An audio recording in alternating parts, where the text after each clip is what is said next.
नमस्कार मित्रांनो, स्वागत आहे तुम्हा सगळ्यांचं आपल्या सगळ्यांच्या आवडत्या लाडक्या इग्नाइट अकॅडमीवरती. मी विजय शेळके तुम्हा सगळ्यांचं सहर्ष स्वागत करतोय.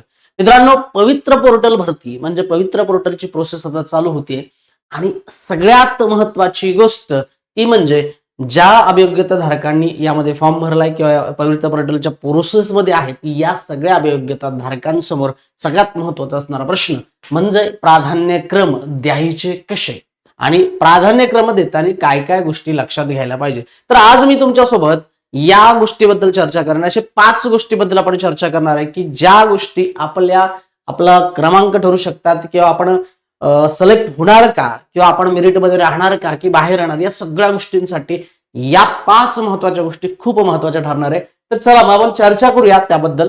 पहिल्यांदा तुम्हाला सांगतो की आपण कशाबद्दल बोललोय, की किती प्रकारचे प्राधान्यक्रम येतात, त्यानंतर प्राधान्यक्रम कसा असतो म्हणजे देण्याचा क्रम कसा असणार आहे, प्राधान्यक्रम देताना कोणकोणते घटक लक्षात घ्यावे, त्यानंतर सगळे 50 प्राधान्यक्रम भरायचे का आणि संस्था निवडताना काय काळजी घ्यायची, अशा महत्वाच्या 5 गोष्टीबद्दल आपण चर्चा करणार आहे. ओके, चला पहिल्यांदा मी तुम्हाला प्रेफरन्स कोणकोणते असते याबद्दल आपण बोलूया की आपल्याला किती प्रकारचे प्रेफरन्स येते.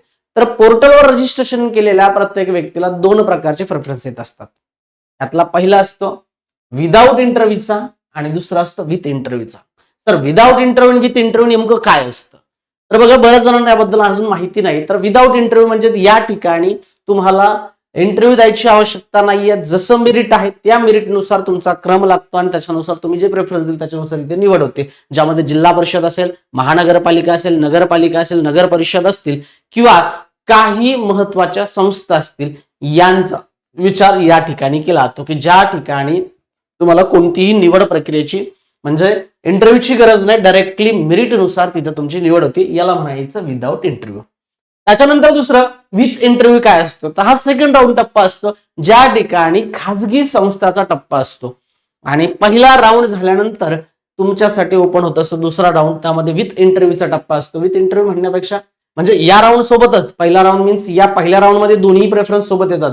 तुम्हाला विदाऊट इंटरव्ह्यू आणि विथ इंटरव्ह्यू दोन्ही प्रेफरन्स सोबतच येतात, पण तुम्हाला पहिला तुमचा इथे विचारतो, नाही झालं तर इथे विचारतो, अशा पद्धतीने. इथे मात्र तुम्हाला संस्थेची जी प्रोसेस आहे त्या प्रोसेसला समोर जावं लागतं. ओके, इंटरव्ह्यू असेल आणि इंटरव्ह्यूच्या नंतर जी प्रोसेस त्या प्रोसेसला तुम्हाला इथे समोर जावं लागतं. अशा 2 प्रकारचे प्रेफरन्स येतात. मग आता हे प्रेफरन्स प्रकार कोणकोणते प्रसार, हे पहिले जे आहे विदाऊट इंटरव्ह्यू आणि विथ इंटरव्ह्यू, हे कोणकोणत्या वर्गासाठी येतात, तर बघा 1 ते 5 साठी पण आहे, 6 ते 8 साठी पण आहे, 9 ते 10 साठी पण आहे आणि 11 ते 12 साठी पण आहे. म्हणजे 12वी पर्यंत तुमच्यासाठी प्रेफरन्स सगळ्यांना सेमच आहे. त्यानंतर पोस्ट ग्रॅज्युएशन, त्याच्यानंतर बऱ्याचशा गोष्टी आहेत की ज्या तुमच्या इथं मॅटर करणार आहे. पण इथपर्यंत त्या सगळ्यांना येणार, ज्या ज्या ठिकाणी पात्र आहेत त्याच्यानुसार यांना एवढ्या प्रकारचे प्रेफरन्स येतात. म्हणजे कोणी 1 ते 5 ला असेल, कोणी 6 ते 8 ला असेल, कोणी 9 ते 10 असेल, कोणी 11 ते 12 असेल. अशा पद्धतीने एवढ्या प्रकारचे प्रेफरन्स तुम्हाला दिसतात. पण तुमच्या पात्रतेनुसार तुम्ही ज्या गोष्टीसाठी पात्र आहात, जसं बघा ज्याचं 12वी प्लस डीएड आहे, फक्त 12वी झाली आहे आणि डीएड केलाय आणि टीईटी पास आहे, ओनली 12वी प्लस डीएड वाल्याला काही चान्सेस नाहीये. ज्यांनी टीईटी पेपर 1 या ठिकाणी पात्र केलेला आहे, पेपर 1 या ठिकाणी टीईटीचा पास आहे, ते 1 ते 5 वर्गासाठी पात्र आहे. म्हणजे त्यांना फक्त आणि फक्त 1 ते 5चेच प्रेफरन्स दिसणार, त्यांना 6 ते 8, 8 ते 10, 9 ते 10 वगैरे याचे प्रेफरन्स दिसणार नाही. ओके, त्यानंतर ज्यांचं डीएड आहे, विथ ग्रॅज्युएशन आहे आणि पेपर 2 टीईटी पास आहे, बरोबर. म्हणजे डीएड पण आहे, ग्रॅज्युएशन पण आहे, टीईटी पेपर 2 पण पास आहे.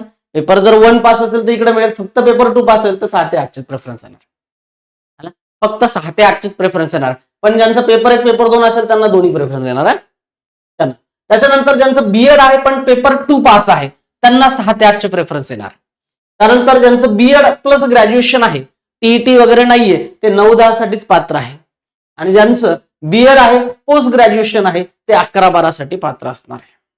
म्हणजे तुमच्या या क्वालिफिकेशन नुसार तुमच्या पुढच्या प्रेफरन्स कोणकोणते येणार ते ठरणार आहे.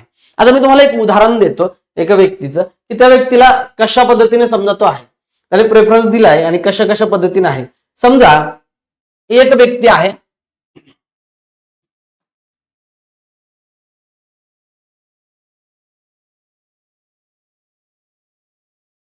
राजू नावाचा व्यक्ती आहे, बरोबर आहे.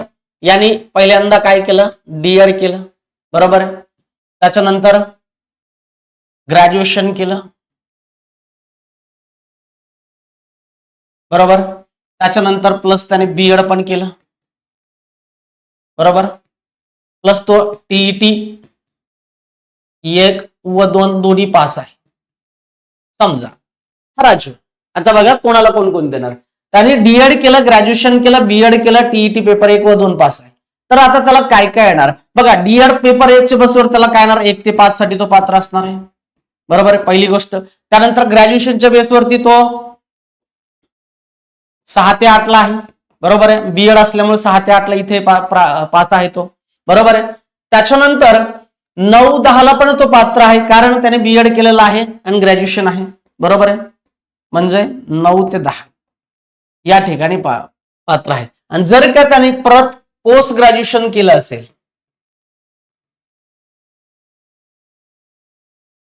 तर तो चौथा 11 ते 12 साठी पण पात्र होणार.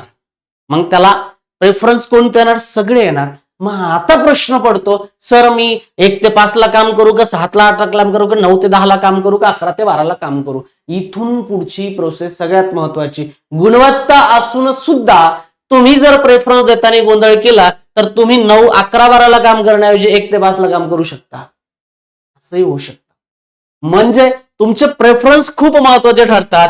मग प्रेफरन्स देताना काय काळजी घ्या, कोणकोणत्या गोष्टी महत्वाच्या आहेत, तर आपण याबद्दल पण चर्चा करणार आहे. बघा 1 ते 5 ला तर मी पहिला पर्याय दिला. समजा मला 125 स्कोर आहे, समजा मला 125 स्कोर आहे, पण मी प्रेफरन्स देताना पहिल्यांदा विचार केला काय, मी पहिल्यांदा प्रेफरन्स 1 ते 5 ला पहिल्यांदा दिला, बरोबर. नंतर 6 ते 8 ला दुसऱ्यांदा दिला, दुसरा प्रेफरन्स. म्हणजे पहिले 1 ते 5 वाले सगळे घेतले, त्याच्यानंतर 6 ते 8 घेतले, त्याच्यानंतर क्रमाने जर विचार केला तर त्याच्यानंतर 9-10 वाल्याला प्रेफरन्स दिला आणि नंतर 11-12 ला प्रेफरन्स दिला. आणि माझ्या मेरिट नुसार मला 125 स्कोर आहे, 125 नुसार मला 1 ते 5 मधली एक शाळा भेटली आणि मी त्या ठिकाणी जॉईन झालो, इथे सिलेक्ट झालो. मला 6 ते 8, 8, 9 ते 10, 11 ते 12 या ठिकाणी चान्स मिळाला नाही का. माझा पहिला प्रेफरन्स काय होता बघा. माझा पहिला पर्याय 1 ते 5 वर्गासाठी असेल तर सर्वप्रथम माझा 1 ते 5 लाच विचार केला जाईल. 1 ते 5 ला विचार केल्यानंतर जर मी तिथे बसत नसेल मेरिटनुसार तर मी 6 ते 8 ला जाणार आहे. आणि कदाचित असं होऊ शकतं तुमच्या मेरिटनुसार तुम्ही 6 ते 8 ला पण बसू शकत होता आणि तुम्ही 1 ते 5 पहिले दिले. म्हणजे कोणत्या वर्गावर काम करायचं, कोणत्या वर्गासाठी आपण असायचं हे आपला प्रेफरन्स ठरू शकतात. बऱ्याचदा असं होतं. आता बघा पदवीच्या विषयानुसार 6 ते 8 ला प्रेफरन्स लागू होतात. मग आता पदवीच्या विषयानुसार सुद्धा जागा वेगळ्या आहेत. समजा माझं ग्रॅज्युएशन मराठीमध्ये, माझं हिंदीमध्ये, कोणी इंग्लिशमध्ये, कोणी इतिहासमध्ये, यांच्यानुसार सुद्धा मेरिट वेगळं ठरणार आहे. तुमच्या विषयाला किती जागा आहे त्याच्यानुसार. आणि आता आणखीन एक प्रश्न आहे, बऱ्याच ठिकाणी एकाच व्यक्तीने 2-2 ग्रॅज्युएशन केलंय बघा. 2 विषयात पदवी असेल तर काय, 2 विषयात पदवी असेल तर समजा माझी मराठी विषयात पण पदवी आहे आणि हिंदी विषयात पण पदवी आहे. ग्रॅज्युएशन ग्रॅज्युएशन माझं हिंदीत पण आणि मराठी पण आहे, तर मला मराठीचे पण जागा दिसतात, हिंदीच्या पण जागा दिसतात. हा फायदा आहे. ग्रॅज्युएशनला ज्यांचे सब्जेक्ट जास्त म्हणजे फायनल इयरचे, ज्यांची पदवी ज्या ज्या विषयात त्या त्या विषयाच्या जागा त्यांना दिसतात, याचा फायदा होतो. आता बऱ्याच युनिव्हर्सिटीमध्ये याचं YCM मध्ये तुम्हाला 2 लास्ट इयरला सब्जेक्ट आहे, इतिहास इंग्लिश, इतिहास मराठी, भूगोल इतिहास वगैरे असं काहीतरी आहे. तर तुम्हाला 2-2 विषयाच्या जागा दिसणार आहे. म्हणजे तुम्हाला इतिहासमध्ये असेल तुम्ही ग्रॅज्युएशन तर इतिहास पण, इंग्लिश असेल तर इंग्लिश पण दिसणार तुम्हाला. म्हणजे 2 विषयात पदवी असेल तर त्यांना आणखीन फायदा आहे, कारण ते 2 जसं मराठी हिंदी असेल तर मराठीच्या पण जागा, हिंदीच्या पण जागा आहे. म्हणजे आपण जी पात्रता धारण केलेली आहे आपल्या बघा, म्हणजे उमेदवाराच्या शैक्षणिक पात्रतेनुसार आणि पदवीनुसार काय होणार आहे, प्रेफरन्सची संख्या बदलू शकते, कमी जास्त प्रेफरन्स होऊ शकतात. तुमची पदवी आणि तुमचं ग्रॅज्युएशन म्हणतो सब्जेक्ट याच्यानुसार प्रेफरन्सची संख्या बदलणार आहे. ओके. म्हणजे प्रेफरन्स अशा पद्धतीने क्रम मात्र तुम्हाला लक्षात ठेवायचा की तुम्ही पहिला क्रम कोणाला देता. तुम्ही 1 ते 5 ला पहिला देताय, 6 ते 8 ला देताय की 9 ते 10 ला देताय. कोणत्यानुसार ज्यांना असं वाटतंय मला छोट्या वर्गावर काम करायचं नाही पण माझे मार्क कमी आहे, तर तुम्ही छोट्या वर्गासाठी प्रेफरन्स द्या. का, कारण छोट्या वर्गाची संख्या जास्त आहे. म्हणजे ज्यांचा स्कोर कमी आहे, त्या स्कोर कमी असेल तर त्यांना असं वाटतं सर मला 9-10 वर काम करायचं आहे, बरोबर आहे, कारण पात्रतेनुसार 9-10 ला पण पात्र आहे. पण माझा स्कोर कमी आहे, 9-10च्या जागा कमी असतील, पण 1 ते 5च्या जागा जास्त असणार आहे. मग तुम्ही इथे विचार करा. बरोबर, ज्यांचा स्कोर चांगला आहे, ज्यांना समजा 130 प्लस स्कोर आहे, जास्त स्कोर आहे, त्यांना वाटतं मी 9-10ला पात्र होऊ शकतो किंवा 6 ते 8ला पात्र होऊ शकतो. पहिल्यांदा 6 ते 8चा विचार करा. तुम्ही कोणत्या वर्गासाठी पात्र व्हायचं हे तर आहेच, पण तुमचा स्कोर काय आहे याच्यानुसार सुद्धा विचार करा तुम्ही. कारण इथलं मेरिट कमी असताना इथलं त्याच्यापेक्षा थोडंसं जास्त, इथलं त्याच्यापेक्षा जास्त, इथलं त्याच्यापेक्षा जास्त, अशा पद्धतीने मेरिट आहे. वरच्या वर्गावर मेरिट जास्त जास्त, कारण जागा कमी कमी असतात. या वर्गावरच्या जागा मात्र जास्त आहेत. प्रायमरी 1 ते 5च्या जागा जास्त असणार आहे, साहजिक याचं मेरिट कमी येणार आहे. कमी मार्कवाल्यांना इथे चांगला चान्स असणार आहे. ओके, त्यानंतर प्रेफरन्स देताना अजून कशाचा विचार करायचा, तर प्रेफरन्स देताना आपलं आरक्षण काय, आपलं आरक्षण काय किंवा आपला प्रवर्ग काय, आपल्या प्रवर्गासाठी जागा उपलब्ध आहे का, किती जागा आहे याचं थोडं बारकाईने बघा. तर बऱ्याचदा काय होतं माहितीये का, ओपनची जागा प्रत्येकाला दिसते, ही जागा सगळ्यांसाठी खुली आहे. बरोबर आहे, ओपन वाल्यांच्या जागा, ज्या ओपनला जी जागा आहे ती जागा सगळ्यांसाठी खुली असते, सगळ्यांसाठी खुली असते. म्हणजे तुम्ही कोणत्याही कास्टमध्ये असाल तर तुम्हाला ओपनची जागा दिसते. पण बऱ्याचदा कधी कधी काय होतं, आपल्याला इथं 4 जागा दिसतात, समजा ओपनला 4 जागा आहे, कास्टला जागाच नाहीये, मग ही जागा, या जागेत तुम्ही एकटे नाहीये, तर ओपन मध्ये सगळेच येणार, मग सगळ्यांसाठी जागा असणार. पण कधी कधी काय असतं, या 4 पैकी एक जागा ही कास्टला असणार आहे, म्हणजे ओपन मधले ऑर्डर गेले, ज्याची कास्टसाठी जागा असेल त्याचा तिथे विचार होणार. म्हणजे याही थोड्या गोष्टीचा आपल्या प्रवर्गासाठी उपलब्ध असलेल्या जागांचा बारकाईने, म्हणजे ज्या पण ठिकाणी तुम्ही प्रेफरन्स देणार आहे त्या ऍड मात्र तुम्हाला स्वतः वाचावं लागणार आहे. ऍड दिसतात त्याच्यामध्ये की येथे आपल्या प्रवर्गाला जागा आहे का, 4 जागा दिसतात सर, 4 जागा वरून दिसतात आपल्या, त्या 4 जागा सगळ्यांसाठी आहे, पण मी फक्त कुठं पात्र आहे, त्या 4 जागासाठी पात्र आहे, पण त्यातल्या त्यात माझ्या कास्टसाठी 1 जागा आहे, म्हणजे मी त्या 1 जागेसाठी जास्त पात्र आहे का, कारण ही फक्त माझ्या कास्टसाठी असणारी जागा असणार आहे. म्हणजे कास्टचा पण बारकाईने अभ्यास करा. तुम्हाला ज्या पण ठिकाणी प्रेफरन्स आहे, कारण लिमिटेड प्रेफरन्स असल्यामुळे तुम्हाला तेवढ्या ऍड बघायला फार जास्त वेळ लागणार नाही, म्हणून त्या बघून घ्या. त्याचबरोबर कोणत्या प्रवर्गासाठी किती जागा आहे, कोणत्या विषयासाठी किती जागा आहे. आता बऱ्याचदा या ठिकाणी आहे, पण ही जागा कोणत्या विषयाला आलेली आहे, ती मराठीला आहे का हिंदीला आहे. आपल्या विषयासाठी समजा माझा आता इतिहास आहे, बरोबर आहे, इतिहास विषयाचीच जागा नाहीये, तिथे भूगोल विषयाची जागा आहे. मग या गोष्टीचा पण विचार करा की कोणत्या विषयासाठी. हे 6 ते 8, 9, 10 साठी विषय येतो. 1 ते 5ला विषय हा प्रकार नाहीये, त्यामुळे लोड घेऊ नका. 1 ते 8ला नाही, 1 ते 5ला नाही, पण 6 ते 8, 9, 10ला मात्र विषयानुसार जागा आहे. म्हणून कोणत्या विषयाला किती जागा आहेत, बरोबर आहे. आपल्या गुणवत्तेनुसार त्या ठिकाणी निवड होऊ शकते का, मला स्कोअर किती आहे, तर मला 110 स्कोर आहे, बाबा रे 110 स्कोर आहे ना, 1 ते 5 पासून सगळे प्रेफरन्स भरून टाकायचे. हा, 1 ते 5ला जागा जास्त असणार, तिथे कुठेतरी विचार होणार आहे. जसं वर जाणार तसं मेरिट मात्र काय होणार आहे, वेगळ्या वेगळ्या पद्धतीने लागणार आहे, विषयानुसार डिवाइड होणार आहे, सब्जेक्टनुसार म्हणतो ना आपण, ते डिवाइड होणार आहे. आणि ते का बदल झालं तर मात्र गोंधळ होणार. म्हणून तुम्हाला प्रवर्गाचा अभ्यास, तुमच्या कास्टचा अभ्यास, तुमच्या विषयाचा अभ्यास, तुमच्या गुणांचा, या सगळ्या गोष्टींचा बारकाईंचा अभ्यास करूनच प्रेफरन्स द्यावे लागणार आहे. ही खूप महत्वाची गोष्ट आहे. मला आलेले सगळे प्रेफरन्स मी एकदम व्यवस्थित चेक करून घेणार. त्याचबरोबर प्रेफरन्सचा क्रम बघा, मी तुम्हाला मागाशी सांगितलं 1 ते 5ला असेल, तेथे तुमची निवड झाली तर इतर प्रेफरन्सचा विचार केला जाणार नाही. आता हे एक बिंदू, एक म्हणतो ना आपण, एक पद एक बिंदू, म्हणजे समजा मी 1 ते 5ला पात्र आहे, 6 ते 8ला पण आहे, 9, 10ला पण आहे, 11, 12ला पण आहे, म्हणजे मी 12वी पर्यंत, 1ली ते 12वी पर्यंत पात्र आहे, पण माझी निवड 1ली ते 5वी झाली, म्हणजे 1 ते 5ला झाली, तर माझा पुढचा टप्पा बंद झाला. मागच्या भरती प्रक्रियेमध्ये कसं होतं, ज्या ठिकाणी तुमची निवड होते त्याच्या वरच्या वर्गासाठी तुमचा विचार व्हायचा, पण आता मात्र ज्या ठिकाणी तुमचा बिंदू आहे त्याच ठिकाणी तुमची निवड झाली, म्हणजे तुम्हाला चांगले मार्क आहे, समजा मला 150 मार्क आहे, बरोबर आहे, किती आहे 150 मार्क आहे, आणि मी 1 ते 5चा प्रेफरन्स दिला, माझी निवड 11, 12 साठी पण होऊ शकत होती, 6 ते 8 साठी पण होऊ शकत होती, पण मी 1 ते 5चा प्रेफरन्स पहिल्यांदा दिला, 1 ते 5ला लॉक झालो, त्यानंतर माझा विचार होणार नाही. येतंय का, म्हणजे ज्या ठिकाणी मी लॉक झालो बघा, पुढे माझी निवड होणार नाही, प्रेफरन्स बंद होऊन जातात तिथपर्यंत, त्याच्या पुढे जाणार नाही. म्हणून तुमचा पहिला प्रेफरन्स 6 ते 8ला असेल तर तुमची निवड झाली तर उर्वरित प्रेफरन्स प्रक्रिया थांबून जाते. म्हणजे तुम्ही 1 ते 5ला आले तर 6 ते 8ला होते, किंवा 6 ते 8ला झाली तर पुढच्या ह्याच्यात थांबून जातात. म्हणजे कोणत्याही एका ठिकाणी तुमची निवड झाल्यानंतर पुढच्या प्रोसेसला तुमचा विचार होत नाही, स्टॉप होऊन जात. मग याही गोष्टीचा विचार करा की मला या ठिकाणी काम करता येईल का, मी या ठिकाणी काम करू शकतो का, या सगळ्या गोष्टींचा विचार करून प्रेफरन्स देत चला. त्यानंतर प्रेफरन्स देताना आणखीन काही महत्वाच्या गोष्टी आहे बघा. काळजीपूर्वक निर्णय घेणे गरजेचे. फक्त प्रेफरन्स भरणे, बऱ्याचदा आपलं होतं काय माहिती, प्रेफरन्स आले सर, एवढे प्रेफरन्स आले, कोणते भरून टाक सगळे.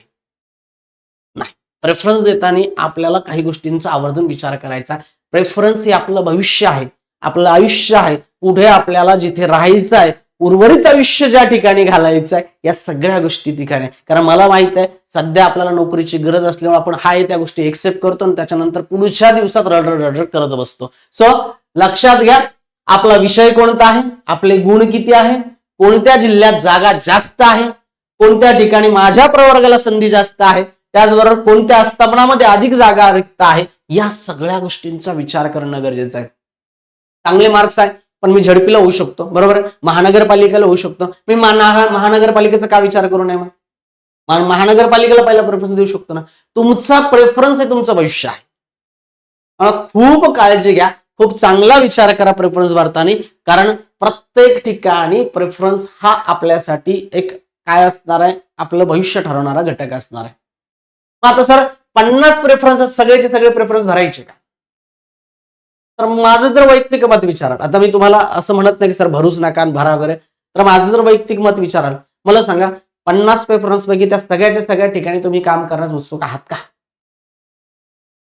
ज्यांना मार्क्स चांगले त्यांच्याबद्दल बोलतोय मी. थोडेसे मार्क्स कमी असणार वाल्यानंतर मात्र सगळे प्रेफरन्स भरूनच टाका, कारण मेरिटनुसार आपण कुठे जाईल सांगता येत नाही, बरोबर आहे. बघा, उपलब्ध आणि आपण पात्र सर्व प्रेफरन्स भरणे फायदेशीर आहे, फायदेशीर आहे. स्कोर कमी वाल्यांनी सगळे प्रेफरन्स भरायचे, सगळे प्रेफरन्स भरायचे. जास्त वाल्यांनी भरले तर काय असं चूक नाही, मी माझं वैयक्तिक मताबद्दल सांगतोय की बऱ्याचदा काय होतं बघा, केवळ संख्या वाढवण्यासाठी नको असलेले प्रेफरन्स भरू नये. समजा मला प्रेफरन्स आलेला आहे कुठला माहितीये का, समजा मला गडचिरोलीचा प्रेफरन्स आला आणि मी छत्रपती संभाजीनगरला राहतो आणि मला बाहेर जाऊन नोकरी करायची इच्छा नाहीये, मला प्रेफरन्स आहे गडचिरोलीचा. मग तो प्रेफरन्स मी द्यायचा, पण मी जाणारच नाहीये त्या ठिकाणी, तर त्या ठिकाणी जाणार नाही म्हणून तो प्रेफरन्स देऊन काय फायदा आहे का? जर तो प्रेफरन्स मी दिला आणि मी त्या ठिकाणी सिलेक्ट पण झालो आणि करणार नाही म्हटल्यावर कशाला करायचं. ज्यांना असं वाटतं की मी या ठिकाणी काम करणार नाही, प्रत्यक्ष रुजू होण्याची तयारी नाहीये माझी, तर त्या ठिकाणचा प्रेफरन्स देऊ नका. का? इतरांचं नुकसान होतं यासाठी सांगतोय, कारण आपल्याला जर मिळतं या ठिकाणी तर मग आपण दुसऱ्या ठिकाणी जाणार नसेल तर कशाला नुकसान करायचं. पण आपल्याला भेटतच नाहीये तर मग आपण सगळे प्रेफरन्स भरावं. म्हणजे म्हणतो तुम्हाला कमी वाल्याने तर सगळे प्रेफरन्स भरा, नियुक्ती झाल्या प्रत्यक्ष रुजू होण्याची तयारी असेल तर सगळे प्रेफरन्स भरून टाका. नियुक्ती झाल्यानंतर मी कुठेही जंगलात जाऊन नोकरी करेल ही तयारी असेल तर तुम्ही सगळे प्रेफरन्स भरून टाका, सरळ सरळ. त्यानंतर स्थानिक संस्था आहे, संस्था निवडताना काय विचार करायचा, याचा संस्था आहे, या संस्थांचा विचार करायचा ना.